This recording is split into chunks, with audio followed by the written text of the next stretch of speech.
Chaque enfant qu'on enseigne est un homme qu'on gagne, dit-on. Le collège d'enseignement général de Ouegbo a gagné des générations tout entières. Ces hommes et femmes venus de tous les départements du Bénin ont tenu à rendre à leur école de formation ces bienfaits dans leur vie. Qu'ils vous souviennent, lors des éditions précédentes, nous avions offert des feuilles de tôle, un tableau d'affichage et avions doté la bibliothèque du collège de documents pour une valeur totale de près d'1 million. Cette année, vu l'état défectueux de la bibliothèque, ce qui fait que les livres et documents que nous avions offerts depuis 2 ans n'y sont jamais exposés, nous avons pris l'initiative de la réfectionner complètement pour que nos sœurs et frères élèves puissent véritablement profiter de ces documents mis à leur disposition par leurs aînés que nous sommes.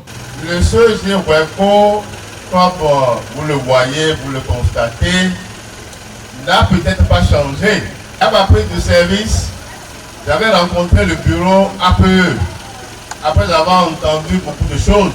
Et la première question que j'avais eu à poser ce jour-là, c'était qu'est-ce qu'on a enterré dans ce collège pour que jusqu'à l'heure où nous parlons, un collège qui est créé en 1971, ça fait 53 ans aujourd'hui.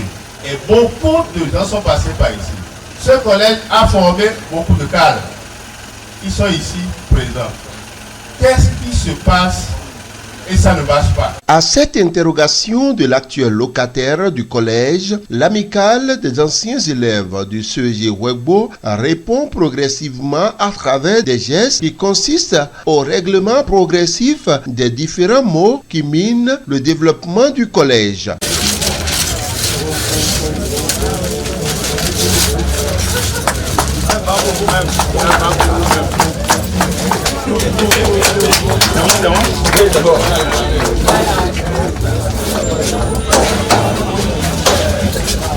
Jadis croulant sous le poids de l'âge, cette bibliothèque vieille de plusieurs dizaines d'années a été entièrement rénovée et garnie par l'amicale des anciens élèves de Ouegbo, du plancher jusqu'au plafond. Nous avons vu ce collège dans un état délabré et j'interroge les politiques. Si nous sommes politiciens aussi, par ailleurs, nous devons réfléchir à comment réfectionner ces salles que jadis étaient dans un état délabré, mais nous sommes revenus encore voir ce collège dans ce même état. J'ai la chair de poule et j'interroge ces politiques.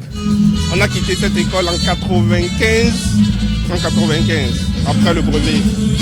Et depuis cette année, pratiquement 29 ans, c'est la première fois que je remets encore les pieds ici. Je pense que ça m'a fait raviver des souvenirs. J'ai visité toutes les classes.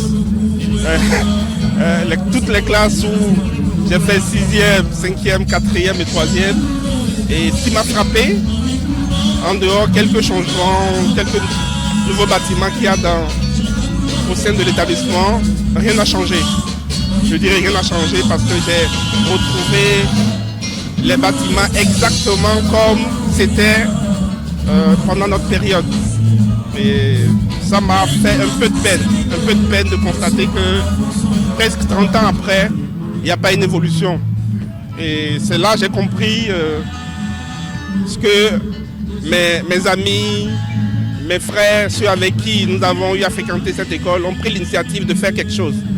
Et je pense qu'on ne restera pas loin. J'ai dit au président de l'amicale que ce serait bien qu'il contribue à un plan de développement de l'école, à la réalisation d'un plan de développement de l'école, de façon à mettre à nu toutes les priorités, tous les besoins, et de voir dans quelle mesure on peut penser au règlement des besoins un à un, en portant assistant bien sûr à l'État qui a déjà des projets, qui a déjà des programmes pour refaire un certain nombre de bâtiments. Prestations artistiques, partage de repas, mais surtout le réseautage, l'une des étapes majeures de ces retrouvailles, ont été les autres moments forts de cette édition. Au-delà de ces travaux pour le collège, nous avons également prévu quelque chose pour recevoir nos frères et sœurs qui ont parcouru des kilomètres pour rejoindre leur ancien établissement.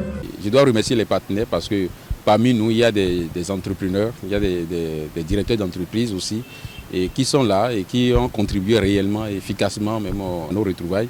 Et je pense que il ne doit pas baisser les bras. Signalons au passage que cette 4e édition a été l'occasion pour ces anciens élèves de jeter les dés pour la parfaite réussite de la 5e édition.